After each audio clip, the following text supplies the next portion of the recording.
परमेश्वर राजाओं का राजा है, प्रभुओं का प्रभु है। हम लोग उसके नाम को ऊंचा उठाएंगे क्योंकि वो सेनाओं का यहोवा है। और हम लोग के बीच में बजेरा भाई है, वो सुबह की प्रार्थना करेंगे।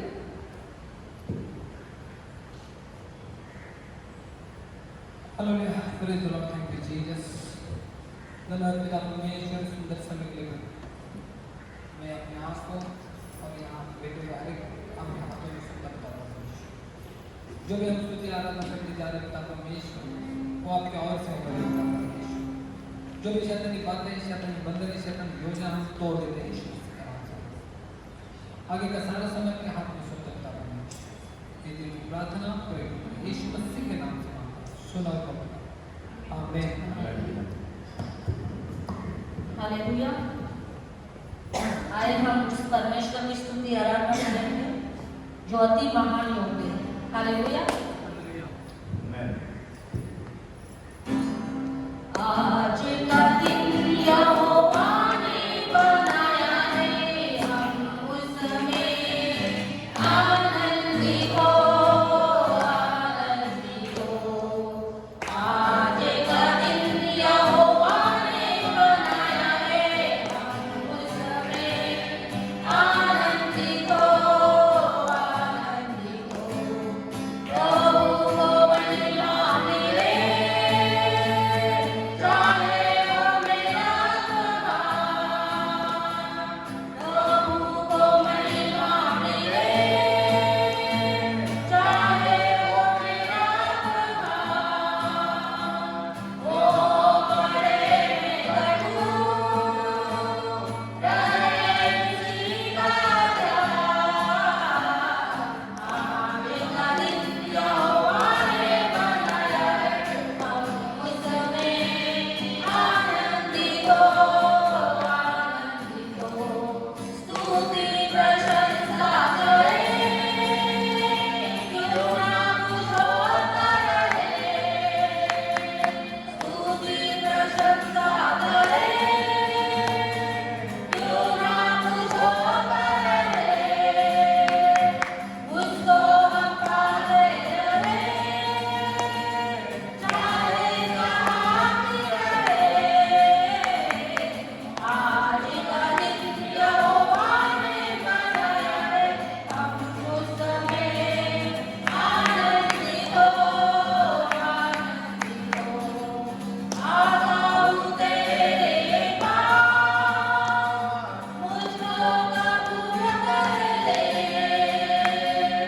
आता हूँ तेरे पास, मुझको कबूल कर ले। लड़ी है तुझसे पापों से शुद्ध कर ले।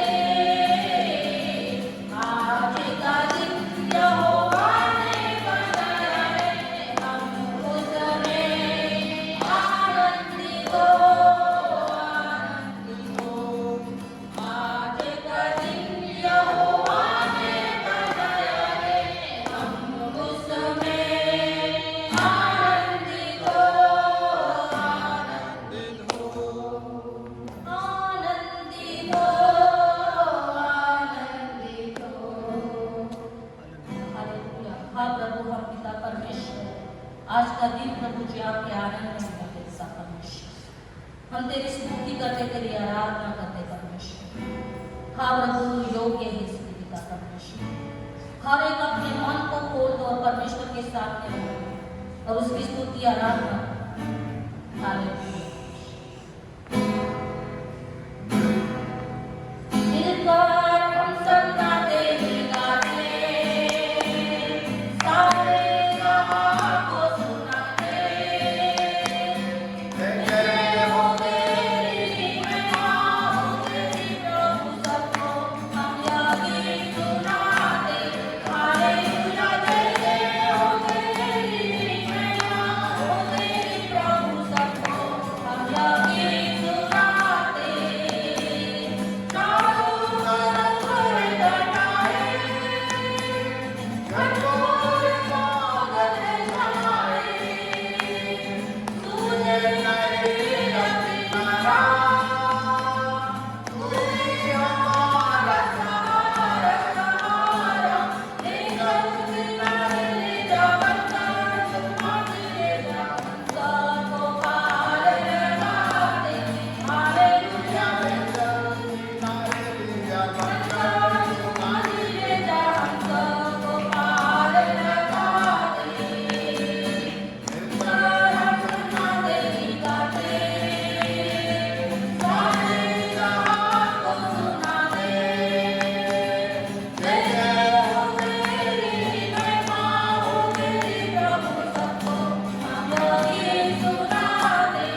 संभाल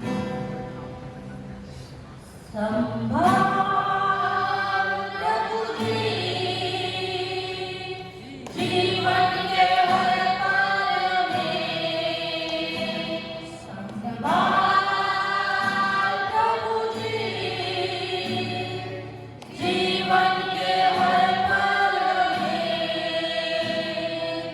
अभी तक हमको संभाला तूने, आगे की अगुवाई कर।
हाँ प्रभु जैसे तुमने अपने बच्चों को पालते थे, वैसे ही प्रभु तुमने हमें अपनी सारा भी छुपाया। हाँ प्रभु तू सचमुच महान, सचमुच तेरा महान प्यार है परमेश्वर। वो तेरे प्यार से हम धन्यवाद करते हैं, योग्य है परमेश्वर।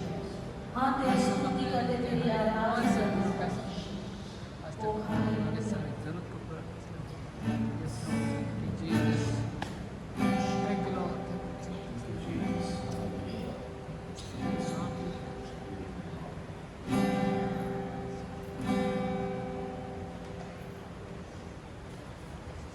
ओ तेरी स्तुति और आराधना करता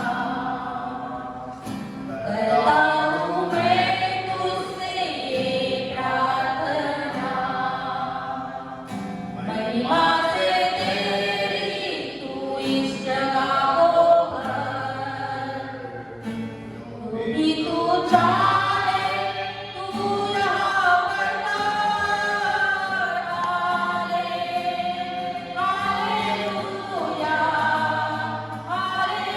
हालेलुया,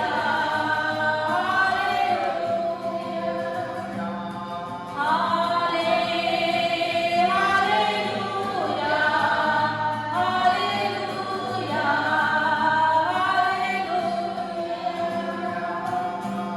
करुणा से तेरी नया दिन दिखाता है, ढाल बनकर मेरी मुझे बचाता है। जब मैं पुकारूं तू दौड़ाता है, जब मैं गिरूं मुझे उठाता है। हालेलुया, हालेलुया,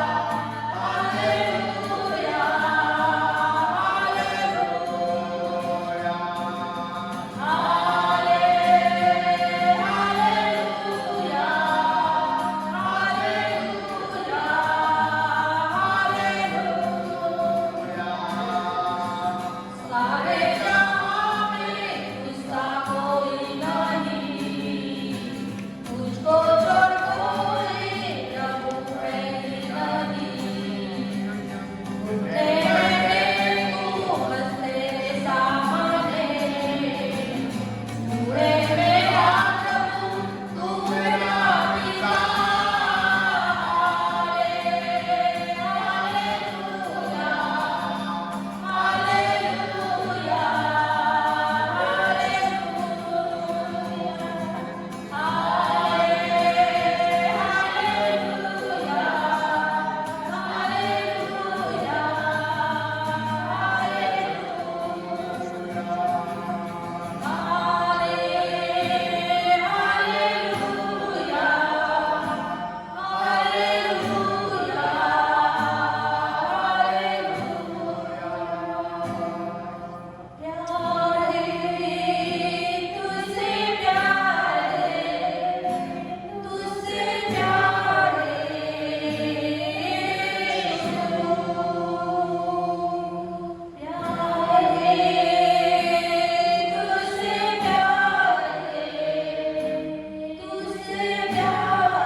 हालेलुया, ओ महान परमेश्वर, तेरी स्तुति करते, तेरी आराधना करते परमेश्वर।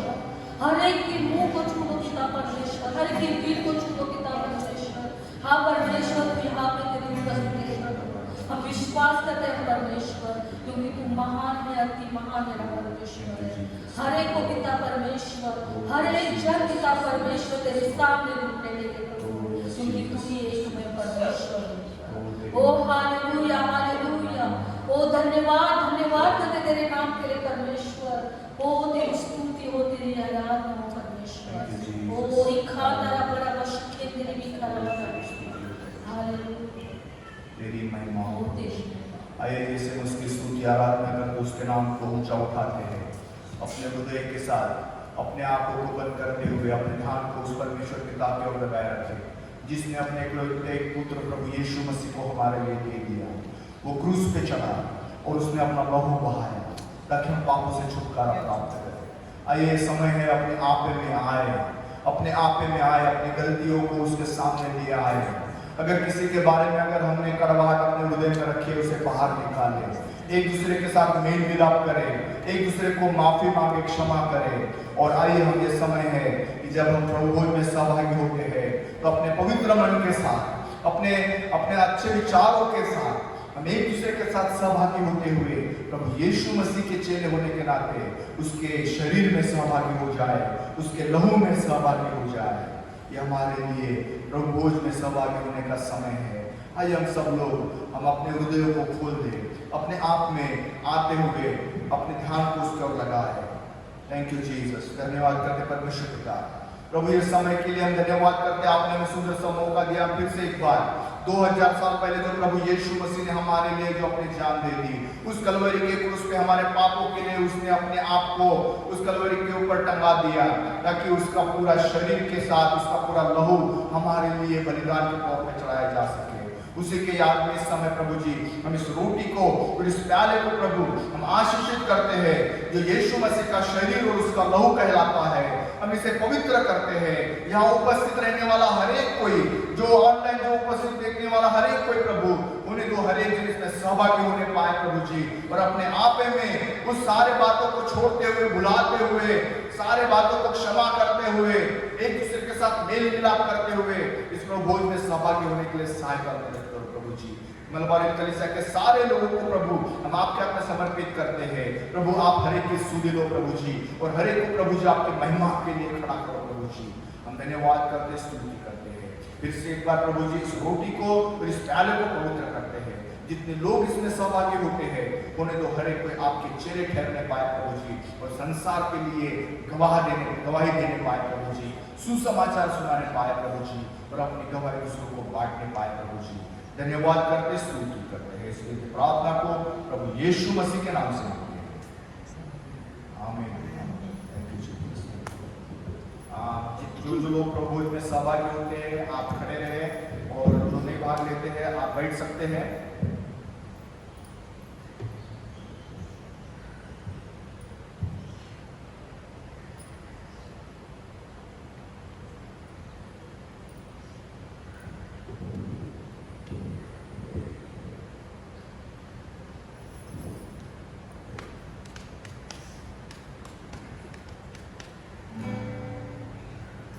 जैसे इस गीत को गाते हैं आप प्रभु भोज में सहभागी हो जाए, और ध्यान रखें कि जब आप प्रभु भोज में सहभागी होते हैं तो आप यीशु मसीह के चेले बनते हैं, और जो बातें जो संसार की ओर से आती है उस बातों में आप सहभागी नहीं हो सकते हैं। कुरिन्थियों में कहते हैं कि हम संसार में और प्रभु यीशु मसीह के उस प्याले में हम दोनों जगह पे अपने दोनों पैर को नहीं रख सकते हैं।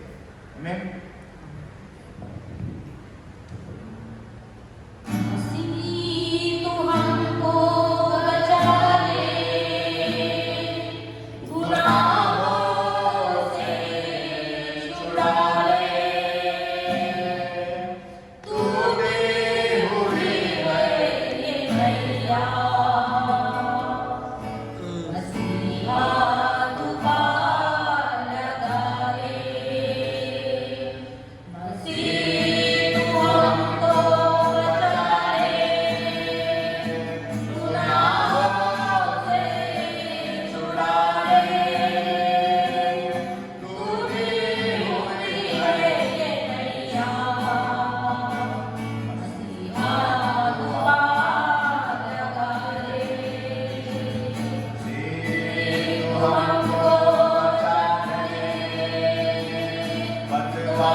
हालेलुया।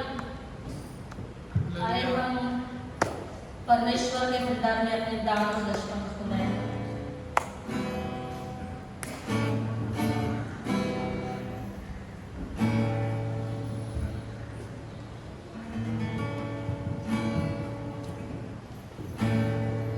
यीशु ने हमें शांति दिया है। यीशु ने हमें शांति दिया है। यीशु ने हमें शांति दिया है। यीशु ने हमें शांति दिया है। इसलिए गाएंगे, सबको बताएंगे, राजा यीशु मसीह है। इसलिए गाएंगे, सबको बताएंगे, राजा यीशु मसीह है।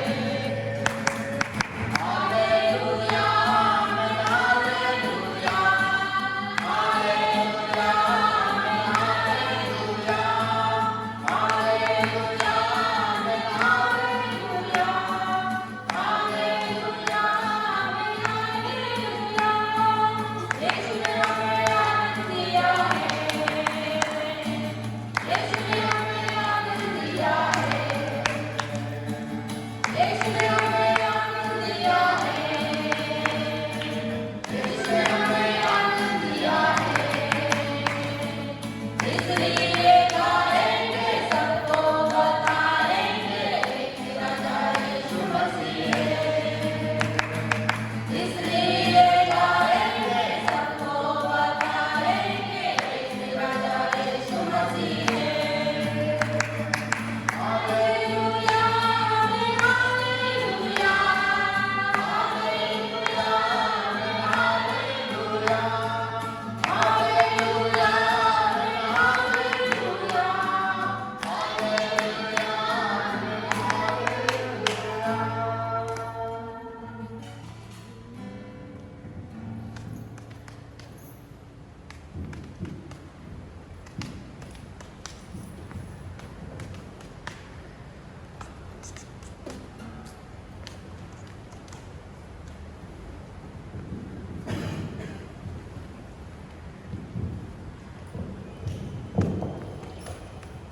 आमीन। दान दशकांश के लिए हम लोग के बीच में वंदा सीटर है वो प्रार्थना करेगी, कलिसिया के लिए भी करेगी और कल जो 15 अगस्त है ना, मतलब पूरा देश के लिए भी करेगी कि परमेश्वर सबको ब्लेस करे।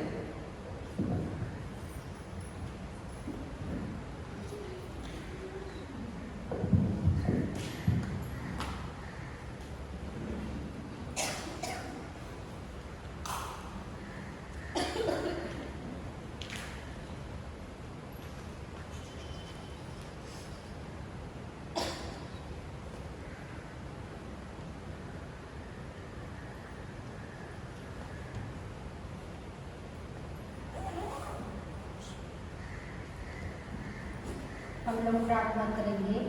पवित्र पवित्र पवित्र अति परमेश्वर पिता प्रभु, धन्यवाद करते, स्तुति महिमा गौरव करते पिता, इस समय के लिए पिता प्रभु तूने हमें दे दिया पिता प्रभु, ताकि हम आपके भवन में आकर पिता प्रभु आपके साथ बातचीत कर सके पिता प्रभु। परमेश्वर पिता तू महान है, तू पवित्र है पिता, तू अनुग्रहकारी परमेश्वर पिता, तू यहोवा यहाँ परमेश्वर पिता, तेरे नाम को धन्यवाद करते, तेरी महिमा और स्तुति करते हुए पिता, हम आज इस समय में पिता प्रार्थना करते पिता, जो दान दशांश दिया पिता उसके ऊपर आपका अनुग्रह करे, आपका आशीष बनाए रखे पिता।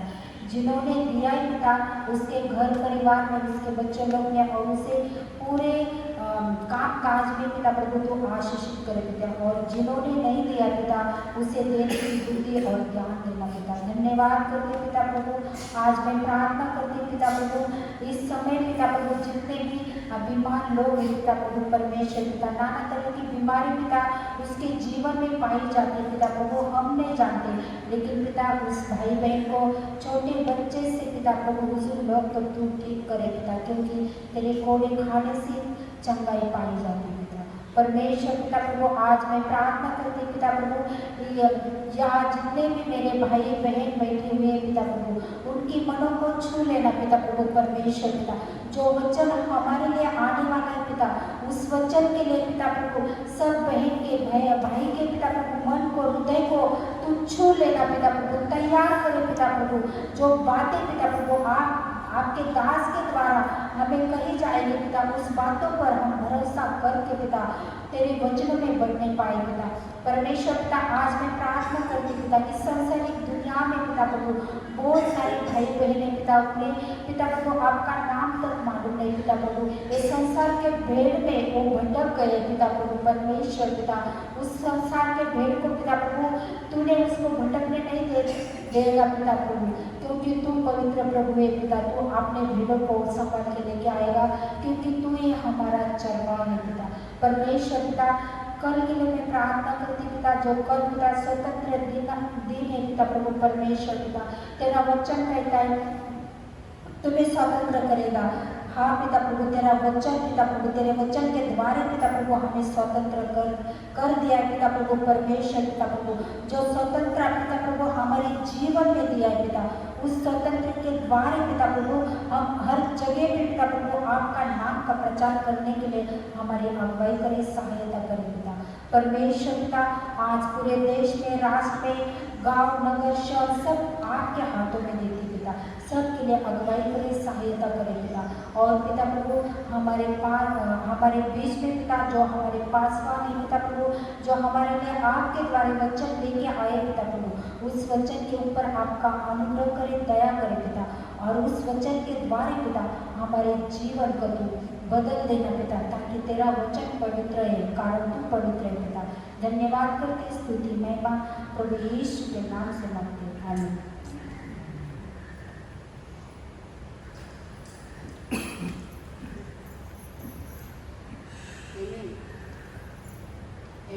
इस समय है परमेश्वर का वचन सुनने के लिए, तो हम लोग के बीच में हम लोग के पास वर्ण है, वो परमेश्वर के वचन बताएंगे, तो हम लोग ताली के साथ स्वागत करेंगे।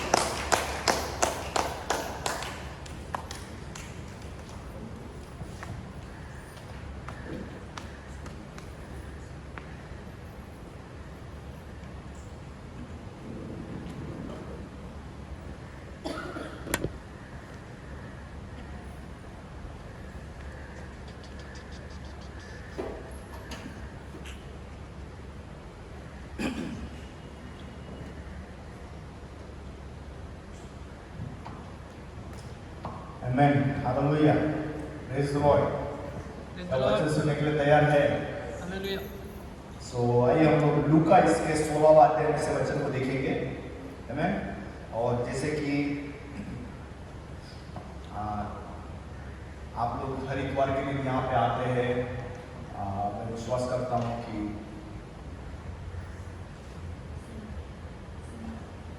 सिस्टर सुनीता है, पहली बार आए हैं, और उनसे भी सिस्टर आइए उनका ताली से स्वागत करें। आमेन, हालेलुया, वेलकम यू, आमेन। और कोई है जो काफी दिनों के बाद आया है, उनके लिए भी स्वागत करेंगे, जो भी है, आमेन। और मैं विश्वास करता हूँ कि जितने लोग परमेश्वर की उपस्थिति में आते हैं, उसके वचन को सीखने के लिए, उसके वचन को सीखते हैं, वो स्वागत के योग्य है, आमेन। क्योंकि परमेश्वर का वचन दुधारी तलवार के समान होता है और वो कहीं ना कहीं हमारे लिए मार्गदर्शन करता है, ओके। लेकिन प्रश्न है कि आप वचन के लिए अपने हृदय में कितनी जगह रखते हैं। जैसा लूका इसका 16वां अध्याय में से हम लोग पढ़ने जा रहे हैं, थोड़ा ध्यान से समझे कि ये वचन क्या कहना चाह रहा है। कभी कभी हमको सिंपल वचन लगता है, हमको चाहिए ऐसे एकदम अलग गहराइयों में इधर उधर, कभी कभी फिर बाद में फिर वो दिमाग के ऊपर जाएगा। लेकिन कोई भी वचन हो, ये ध्यान रखते हुए आप उसको ग्रहण करें कि आप अगर ये इतवार के दिन आए हैं तो जरूर ये वचन आपके लिए ही होगा, क्योंकि हमें भी नहीं मालूम रहता कि ये इतवार के दिन कौन सा क्या है, कौन आने वाला है, वगैरह वगैरह। लेकिन परमेश्वर की योजना के तहत परमेश्वर उन वचनों को ले आता है, बराबर है। हमारे पास बाइबल है, 66 किताबें, 66 किताबें हैं, और उस किताब में से कौन से वचन को बताया जाए, कौन से वचन आपके लिए काम में आए और किस तरीके से आपका कार्य होता है, उन सारे बातों के लिए हमें नहीं मालूम। लेकिन परमेश्वर जानता है कि आप किस परिस्थिति से गुजर रहे हैं और आपके लिए कौन से वचन की जरूरत है, आमेन। सो आइए हम लोग आज लूका इसका 16वां अध्याय इसका 14वां वचन से पढ़ेंगे।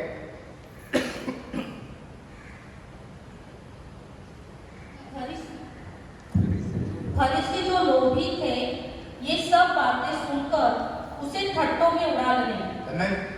फरीसी जो लोभी थे, क्लियर शब्द लिखा है, लोभी थे, वे यीशु मसीह को ठट्टे में उड़ाने लगे। लोभी लोग क्या करते हैं कि हमको परमेश्वर की उपस्थिति में समय बिताने के लिए टाइम नहीं है, तो हम परमेश्वर को नहीं जानते हैं, लेकिन परमेश्वर को ठट्टे में उड़ाते हैं। अरे परमेश्वर क्या देगा, हमको तो काम करना पड़ेगा, तभी तो परमेश्वर काम करेंगे तभी तो कुछ मिलेगा, तभी तो पेट भरेगा, काम करेंगे तभी तो कुछ हो सकता है। लेकिन ध्यान में रखो कि इसीलिए फरीसी लोगों को यीशु मसीह कह रहा है, क्योंकि वे लोग यीशु मसीह को ठट्टे में उड़ा रहे थे। फरीसी जो लोभी थे, वे सब बातें सुनकर उसे ठट्टों में उड़ाने लगे, ओके। अभी देखिए आगे क्या लिखा है, पढ़े 15 वचन। उसने उनसे कहा, तुम तो मनुष्य के सामने अपने आप को धर्मी ठहराते हो, परंतु परमेश्वर तुम्हारे मन को जानता है, क्योंकि जो वस्तु मनुष्य की दृष्टि में महान है, वह परमेश्वर के निकट घृणित है। यहाँ पे क्या लिखा गया है कि लोग मनुष्यों को दिखाने के लिए सब बातों को करते रहते हैं, ताकि हमको कोई देखे और कुछ अच्छा करे। लेकिन यीशु मसीह क्या कह रहा है, लेकिन परमेश्वर आपके हृदयों को देखते रहता है। आपके हृदय में क्या चल रहा है, आप अपने जीवन के बारे में क्या सोच रहे हैं, आप किस तरीके से अपने जीवन को जी रहे हैं, किस तरीके से आप दूसरों के साथ परमेश्वर के उस कार्य को बांटते हैं, या जिस तरीके से आप अपने जीवन को जीते हैं। क्योंकि यहाँ पे लिखा गया है कि जो लोग मनुष्यों को प्रसन्न करने के लिए उनके सामने कुछ ना कुछ करते हैं, जिसमें हिंदी में एकदम अच्छा शब्द है, शायद आपको पसंद आए नहीं आए, चापलूसी का, है ना। सीधा लिखा गया है कि अगर मनुष्य के सामने अपने आप को कितना भी आप अच्छा करने की कोशिश करो, लेकिन परमेश्वर के दृष्टि में वो घृणित है। देखिए कुछ शब्द ऐसे होते हैं, पाप है, ऐसा पाप है ऐसा नहीं लिखा है, क्या लिखा है, घृणित। घृणित है इसका मतलब क्या है? क्योंकि आपके पापों को तो परमेश्वर ने यीशु मसीह के द्वारा दूर किए हैं, लेकिन घृणित है इसका मतलब परमेश्वर को पसंद नहीं है। कभी कभी हम लोग सोचते हैं कि परमेश्वर कहां देख रहा है, क्या करने वाला है, और हम लोग अपने संसार के जीवन के रास्ते में चलते रहते हैं, लेकिन परमेश्वर उसे घृणित समझता है। इसलिए सावधानी पूर्वक इसको समझिए। ओके, आगे बढ़े। व्यवस्था और भविष्यद्वक्ता यहुन्ना तक रहे। आमेन। देखिए, इसको थोड़ा सा अच्छा से समझिए।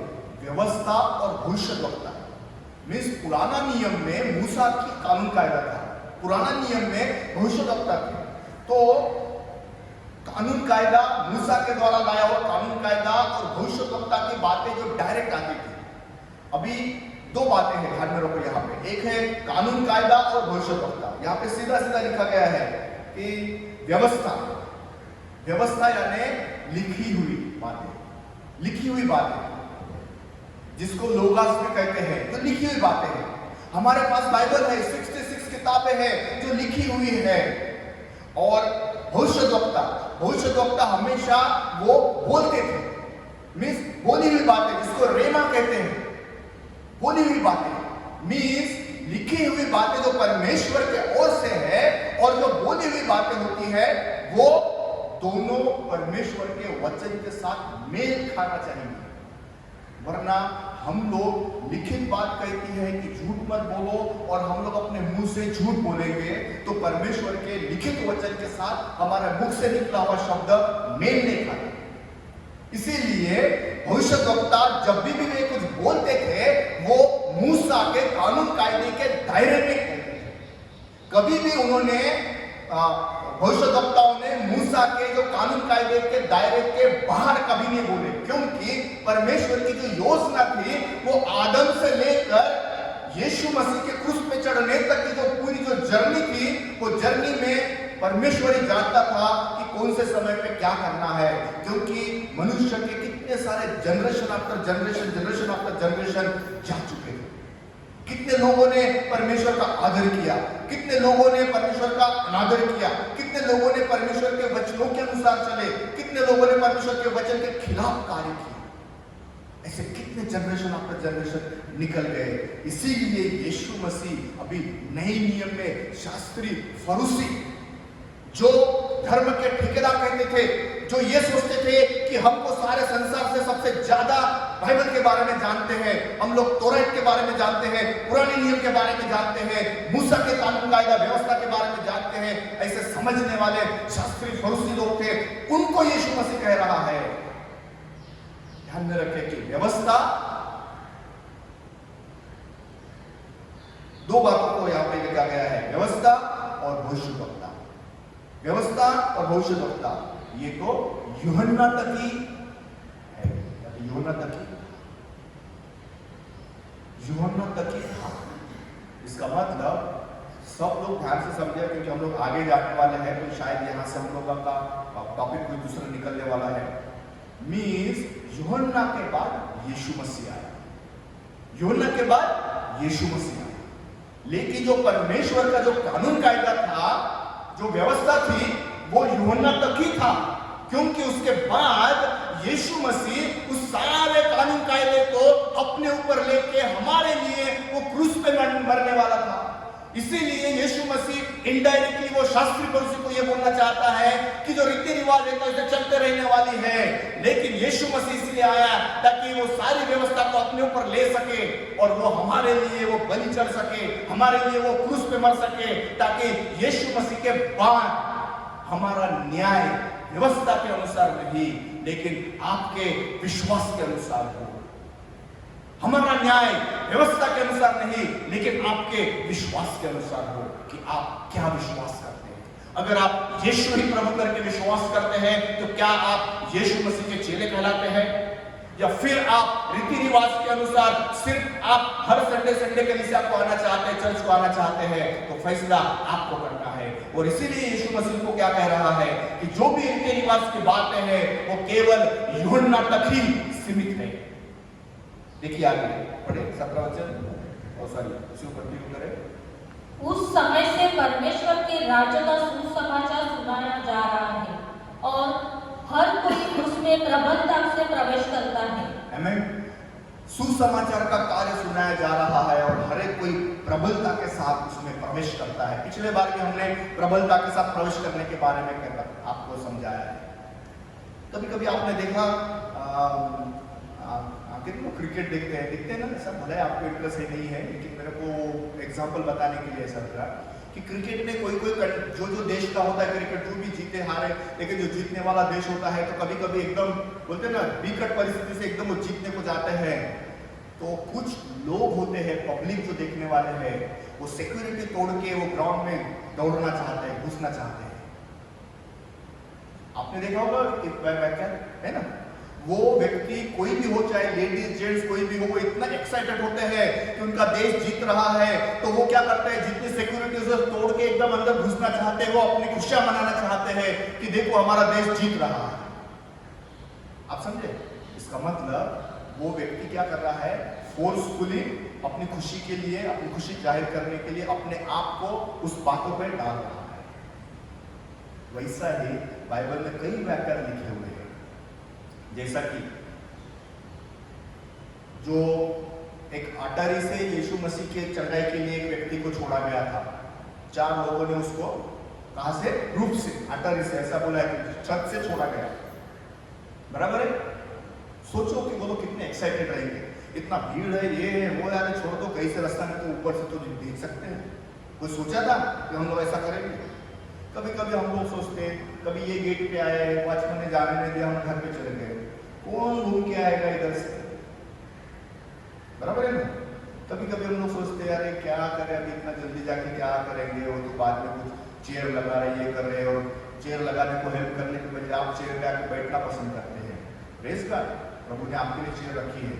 लेकिन कभी आप सोचते नहीं, चलो मैं 10 मिनट पहले जाऊंगा या जाऊंगी और चेयर भी लगाऊंगा, कोई भी नहीं आएंगे तो कम से कम हम बैठ के हम थोड़ा प्रार्थना करेंगे कि प्रभु के भंडार में जगह पे आए हैं, समय दिया है, निकाल रहे, तो चलो हम लोग कुछ तो करते हैं। नहीं, हमारे पास बहुत सारे रीजन होते हैं, लेकिन उन्होंने वो छत में से छोड़ा। वही कह रहा है कि जो सुसमाचार सुनता है वो भूल जाता है कि अभी मेरे पास साथ क्या है।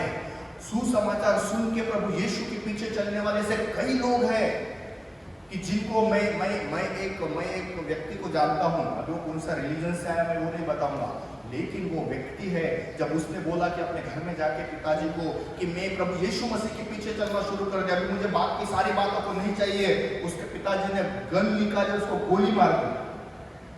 उसका गोली उसका कान का वहां छेद करके निकल गया।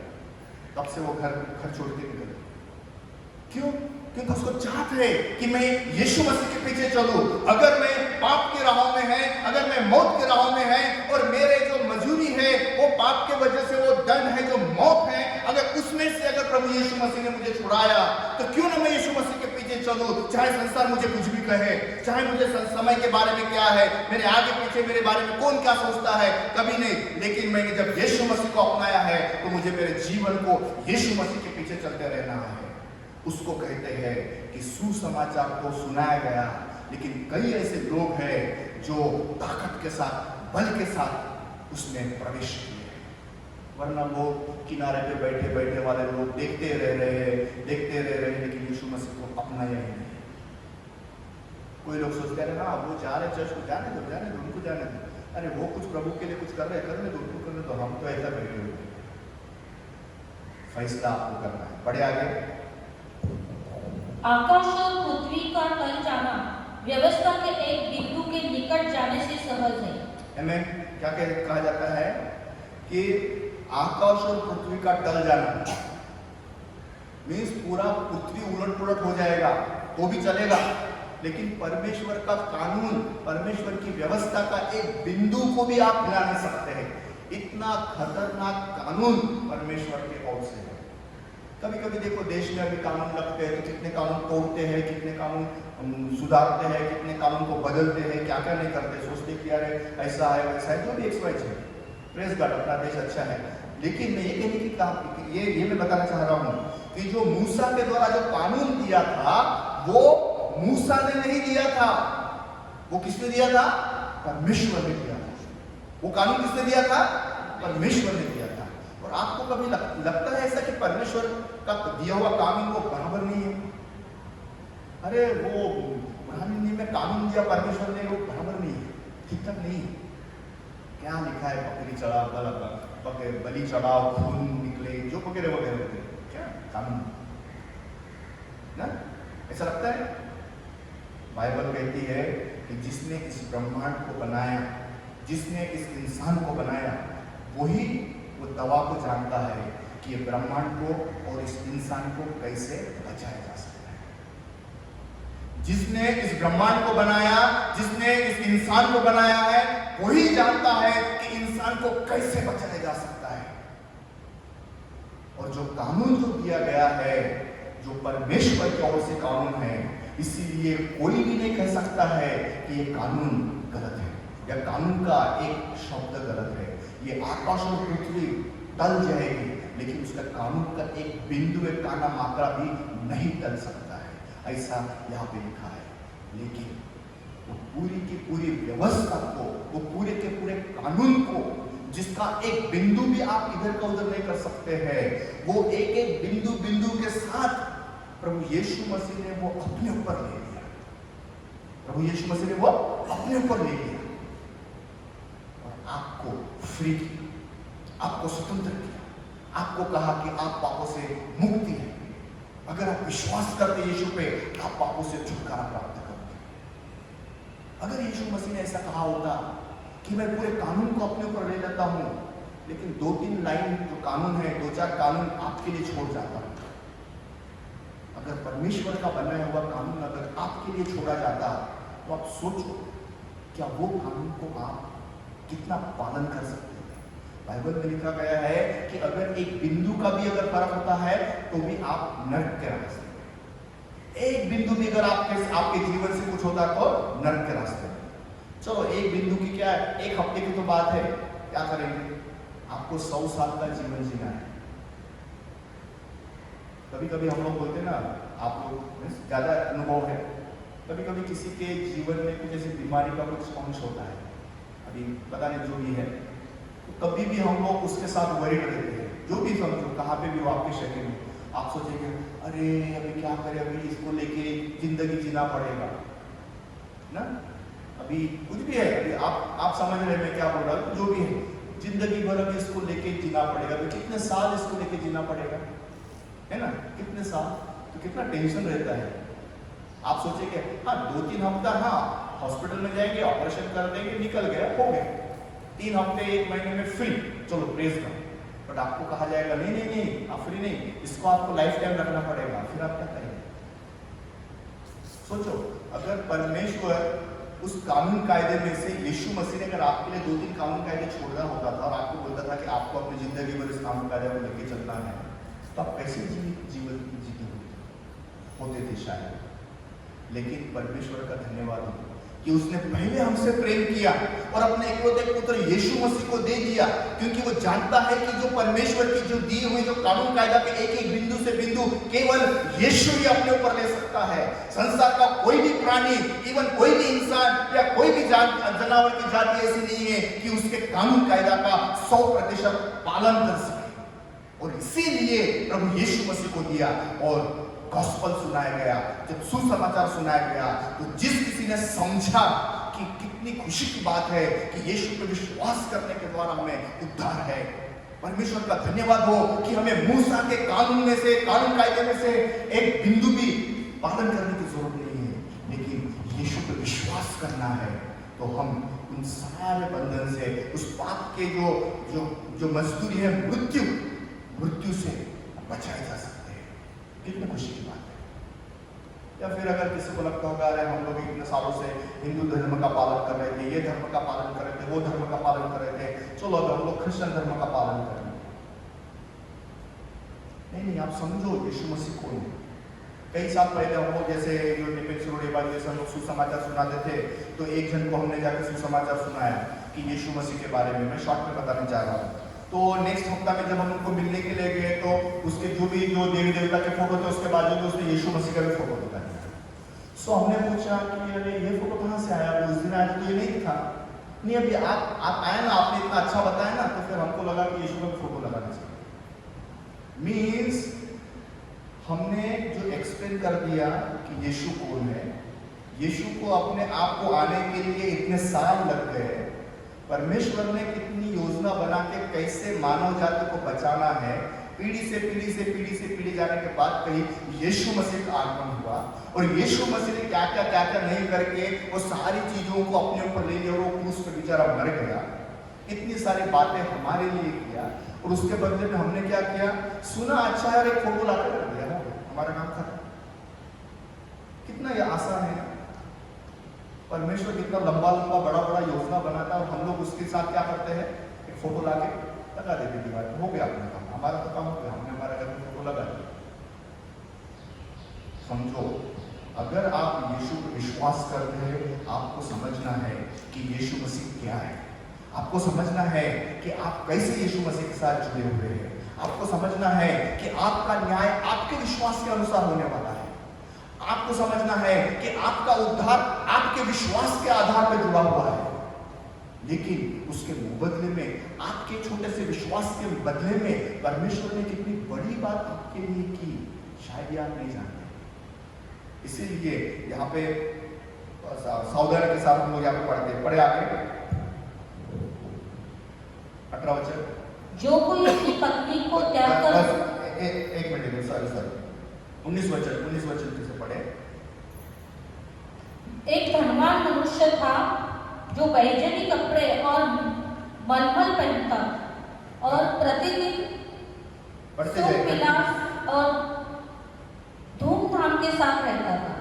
लाजर का नाम एक कंगाल घावों से भरा हुआ उसकी डेवड़ी पर छोड़ दिया जाता था, और वह चाहता था कि धनवान की मेज पर की जूठन से अपनी पेट भरे, यहाँ तक कि कुत्ते भी आकर उसके घावों को चाटते थे।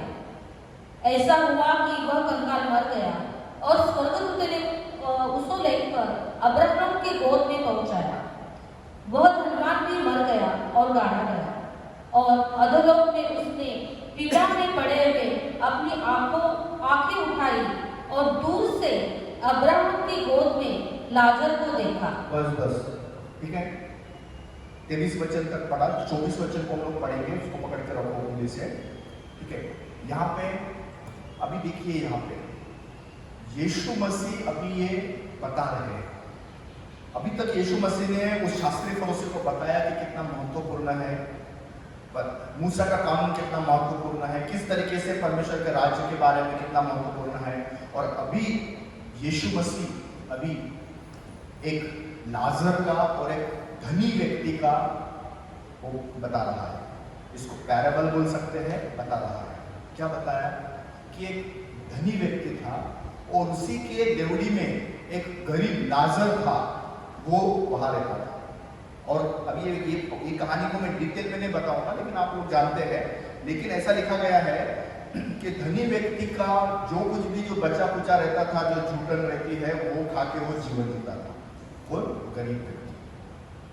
और फिर दोनों मर गए, गरीब व्यक्ति मर गया, जो गरीब व्यक्ति करने कहूँगा, बस जो यहाँ पे ऐसे कंगाल लिखा है, वो मरा, वो अब्राहम के गोदी में गया।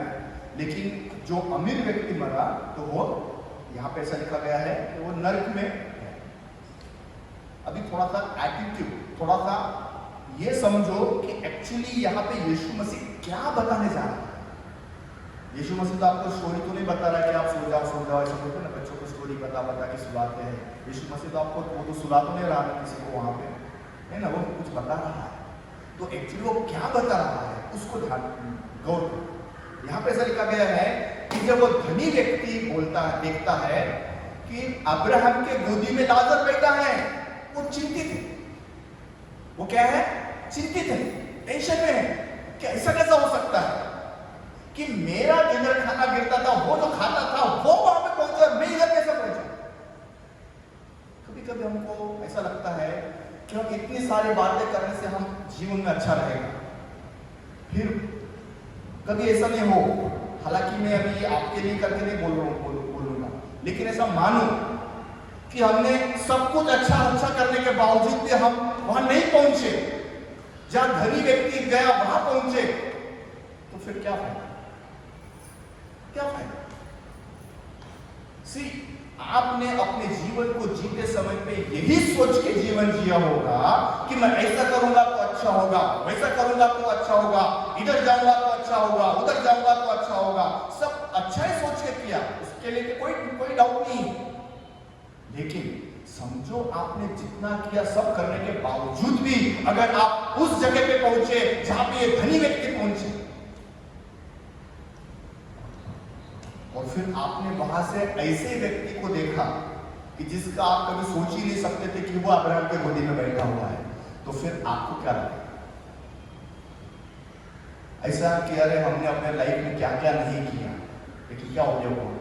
इसीलिए जब मरिया और मार्था के बारे में जब यीशु मसीह जब बात कर रहा था, तो मार्था पूरा किचन में भागम भागी कर रही थी और मरिया यीशु मसीह के पैर में बैठ के सुन रही थी, क्योंकि वो परमेश्वर के राज्य की बातें थी। और इसीलिए यीशु मसीह कहता है, एक्चुअली मार्था बहुत चिंतित थी। मार्था कहती थी, अरे यीशु मसीह वो मरिया को क्या बता रहा है, उसको किचन में भेज, जरा खाना पीना पकाना बाकी है।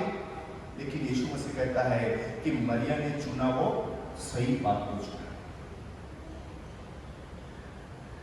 पहले भी हमने कहा कि अगर आप संसार को खुश करने के लिए जो कुछ भी करोगे, आपके नजर से तो वो अच्छा रहेगा, लेकिन परमेश्वर की नजर से वो घृणित होएगा।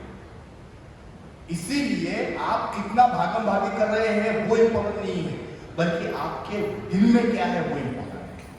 मरिया के दिल में था कि मैं यीशु मसीह क्या कह रहा है, मैं उसको सुनूं और उसके अनुसार मेरे जीवन में जीऊं। लेकिन मार्था ये सोचती थी कि अगर मैं अच्छा चाय बनाऊं या अच्छा खाना बिरयानी बनाऊं और यीशु को खिलाऊं, अगर उसको अच्छा टेस्ट लगेगा तो यीशु कहेगा, अरे ले ले, तो एक्स्ट्रा ब्लेसिंग ले ले। नहीं, परमेश्वर का राज्य क्या चाह रखता है? परमेश्वर का राज्य वो धनी व्यक्ति स्वर्ग में आए वो नहीं चाहता रखता है। भले ही वो लाजर कैसा भी क्यों ना हो, वो भले ही उसको खाने को भी क्यों ना रहे, लेकिन जब समय आया तो परमेश्वर के राज्य में था, अब्राहम के गोदी में बैठा था। आप कौन क्या कहां पढ़ते हैं, क्या करते हैं, कौन सी जॉब करते हैं, कितना सादर है, क्या है, कोई मायने नहीं रखती है। हमारा फोकस रहना चाहिए कि क्या हम अब्राहम के गोदी में जाने वाले हैं, क्या हम उस परमेश्वर ने जो हमारे लिए जो रास्ता बनाया है, क्या सच में हम उस रास्ते को पकड़ते हुए उसके साथ उस रास्ते पे चल रहे हैं? आपका पगार 10,000 रहे या 1 लाख रहे, कोई मायने नहीं रखता है। अगर आप परमेश्वर के साथ फेथफुल नहीं है, अगर आप परमेश्वर ने आपके उद्धार के लिए आपकी तरफ से वो व्यवस्था को कैंसिल किया और सारी व्यवस्था को यीशु मसीह के हाथ में दे दिया, यीशु मसीह के सर पे थोप दिया, और उस व्यवस्था की वजह से यीशु मसीह को क्रूस पे चढ़ना पड़ा। अगर वो व्यवस्था नहीं होती तो यीशु मसीह को क्रूस पे नहीं चढ़ना पड़ता था, व्यवस्था की वजह से। और वो व्यवस्था आपके लिए, मेरे लिए, हमारे लिए दी गई थी, और यीशु मसीह ने उस व्यवस्था को अपने ऊपर ले लिया। और फिर हमें मौका मिला विश्वास करके उद्धार के लिए। हमने नहीं सोचा, लेकिन यहाँ पे देखिए, जो धनवान व्यक्ति है वो नर्क से जब वो लाजर को देखा तभी उसको लगा कि नहीं, कुछ तो है। देखिए अभी क्या है, पढ़े आगे। तब उसने पुकार कर कहा, हे पिता अब्राहम, मुझ पर दया करके लाजर को भेज दे, ताकि वह अपनी उंगली का सिरा पानी में भिगोकर मेरे जीभ को ठंडा करे, क्योंकि मैं इस ज्वाला में तड़प रहा हूं। हाँ, तड़प रहा है। सबसे पहले एक छोटी सी डिमांड, वो धनी व्यक्ति क्या कह रहा है कि प्लीज उसको भेजो, वो जो लाजर को भेजो, ताकि एक उंगली से एक बूंद लाके मेरा इस पे डाल सके।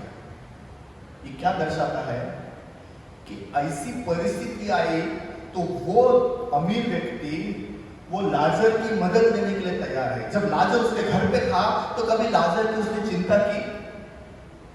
कभी लाजर की चिंता की कि अरे मेरा खाना तो ऐसा वेस्ट हो रहा है, जान तो उसके बजाय एक अच्छा प्लेट बनाओ, उस लाजर को भी खिलाओ, बोलता तो क्या जाता था। कहने का मतलब है कि जब हम देखते हैं कि हमारे लिए अभी जरूरत है किसी की, तो उस हिसाब से उसका उपयोग होता है। ये धनी व्यक्ति को मालूम है कि अभी मैं इसी जगह पे आया हूं, यहाँ पे जो भी है तकलीफें, उसको एक बूंद पानी की जरूरत है। और वो भी क्या कह रहा है कि वो लाजर को भेज ताकि कम से कम एक बूंद पानी तो दे।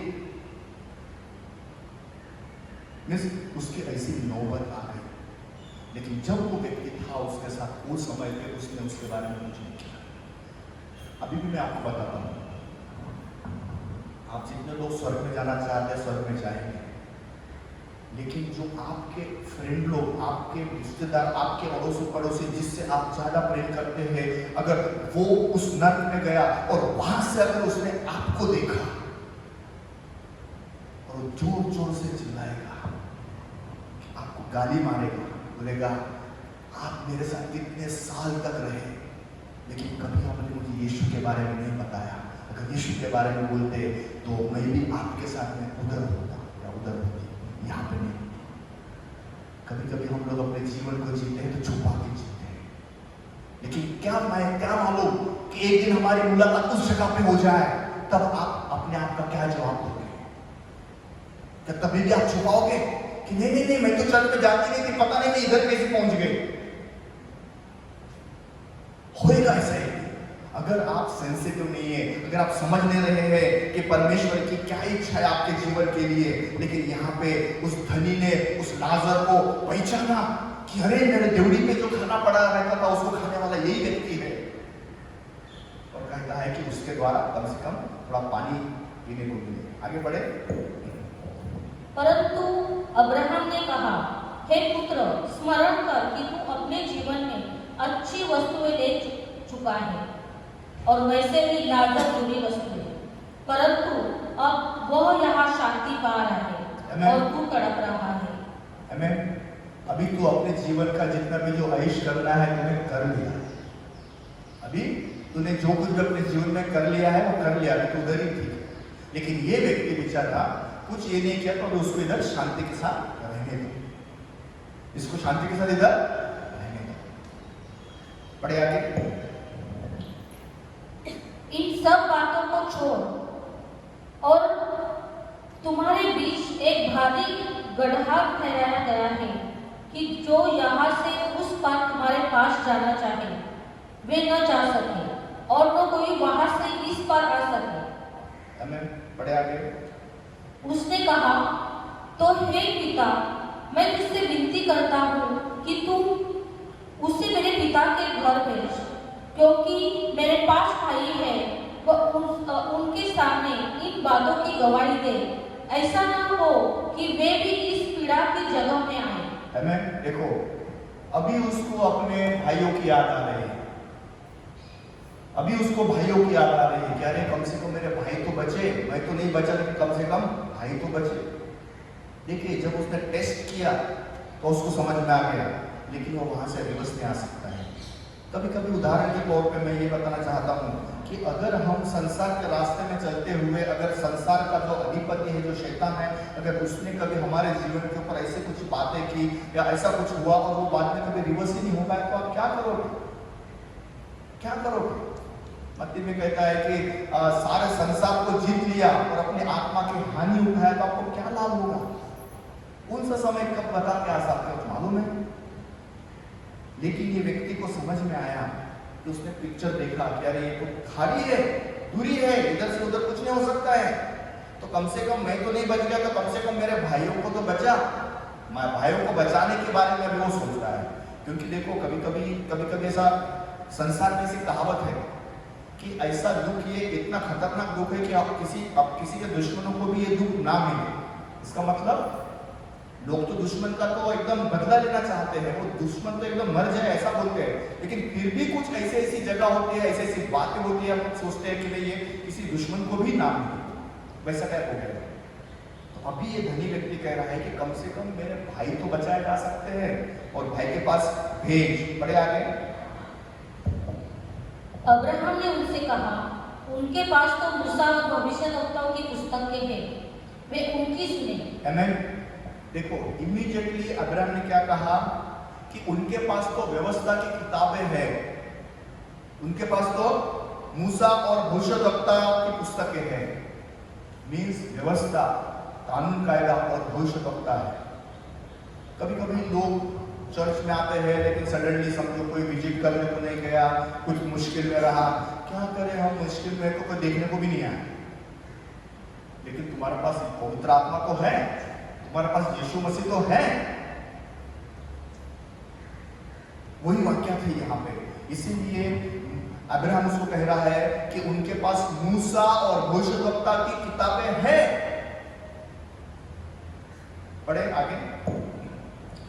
उसने कहा, नहीं हे पिता अब्राहम, पर यदि कोई मरे हुओं में से उनके पास जाए तो वे मन फिराएंगे। आमीन। क्या कह रहा है कि नहीं, वो किताबें कोई काम की नहीं है। अगर कोई मरे हुए में से अगर जिला के अगर जाएगा तभी शायद वो विश्वास कर सके। उसको गारंटी नहीं है कि वो भी विश्वास करे।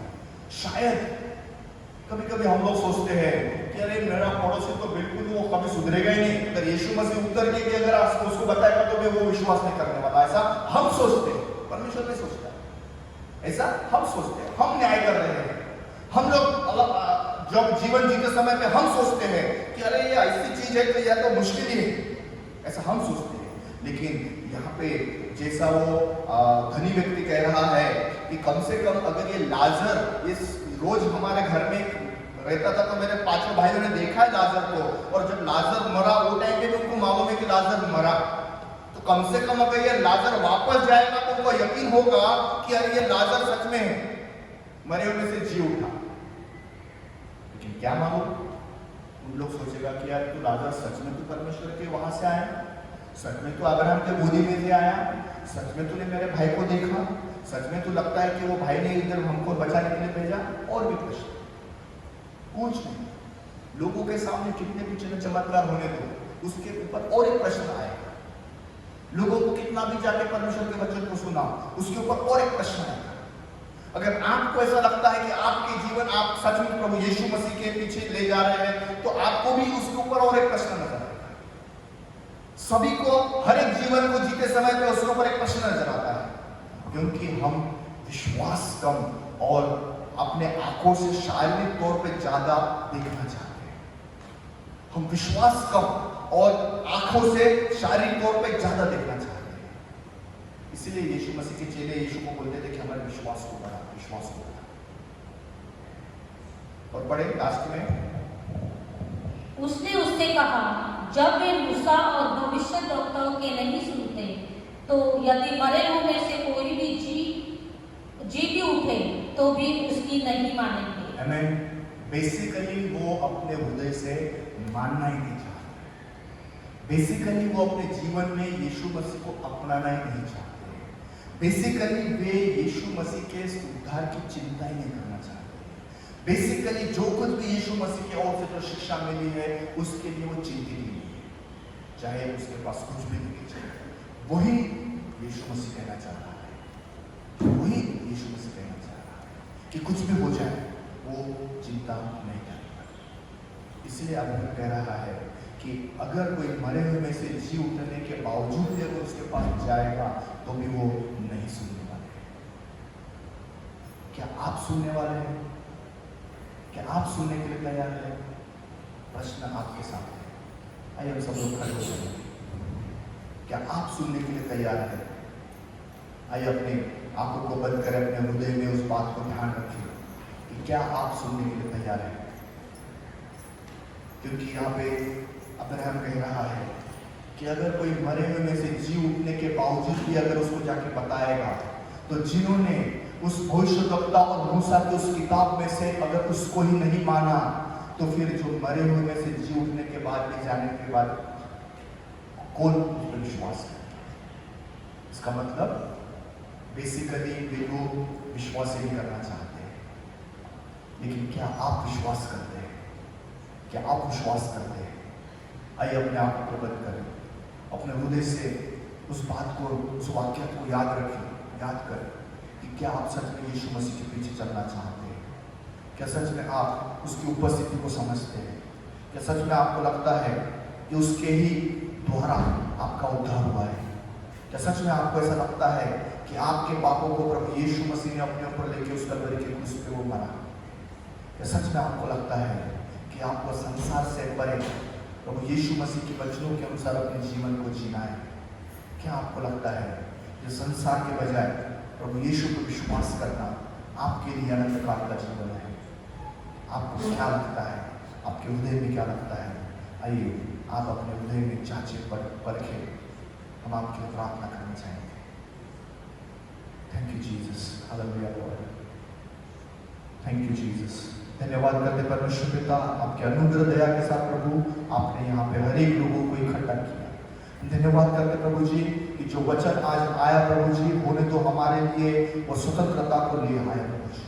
प्रभु जी कल का दिन जो भारत स्वतंत्रता के बारे में मनाने जा रहे हैं, बोले तो प्रभु जी हम प्रभु जी हर एक कोई यहाँ पे आया व्यक्ति और जो कोई भी ऑनलाइन देख रहा है, हर एक व्यक्ति अपने जीवन में किस तरीके से अपनी खुशियां मनाए, स्वतंत्रता मनाए। सहायता करो प्रभु जी, आपके स्वर्ग के ज्ञान बुद्धि के द्वारा, आपके पवित्र आत्मा के अभिषेक के द्वारा हर एक का मार्गदर्शन करो, ताकि हर एक कोई प्रभु यीशु मसीह का हाथ थामे हुए अपने जीवन में वो उस कार्य को करे जो प्रभु यीशु मसीह ने कहा। प्रभु जी जितने लोग यहाँ पे आए हैं संसार के अनुसार नहीं, लेकिन आपके वचनों के अनुसार जीवन जीने के लिए सहायता और मदद करो प्रभु जी। हम उस नरक के राहों में नहीं, उस अनंत काल के मृत्यु में नहीं, लेकिन प्रभु जी आपके साथ जीना चाहते हैं प्रभु जी। उस अब्राहम की गोदी के साथ जीना चाहते हैं, आपके स्वर्ग के राज्य में प्रवेश करना चाहते हैं प्रभु जी। आप हमारी सहायता, जो भी तकलीफें आए, जो भी समस्या आए प्रभु जी, हम प्रभु जी उस समस्या को नहीं संसार की बातों के लिए प्रभु जी हम एक्सक्यूज ना दे प्रभु जी, उसके लिए प्रभु जी हम बहाने ना बनाए, लेकिन होने दो हम आपके वचन के अनुसार जीवन जीने के लिए हमारी सहायता करो। चाहे हमारे रिश्तेदार, चाहे हमारे अड़ोसी पड़ोसी, चाहे हमारे मित्रगण, चाहे उन्हें पसंद आए या न आए प्रभु, हम आपके वचनों के अनुसार जीने के लिए हमारी सहायता करो और हमें ज्ञान और बुद्धि से भर दो, ताकि आपके वचनों को अपने जीवन में जीते हुए अपने जीवन को जीने पाए प्रभु। धन्यवाद करते, स्तुति करते, यहाँ आए हर एक मनवादित कलीसिया के लोगों को आप करके समर्पित करते हैं, जितने ऑनलाइन देख रहे हैं उनको भी आप करके समर्पित करते हैं, हर एक को आपके उद्धार के द्वारा मार्गदर्शन करते। धन्यवाद और स्तुति प्रार्थना को प्रभु यीशु मसीह के नाम से मांगते हैं, आमीन, आमीन, आमीन, आमीन। थैंक यू जीसस, आमीन। God bless you.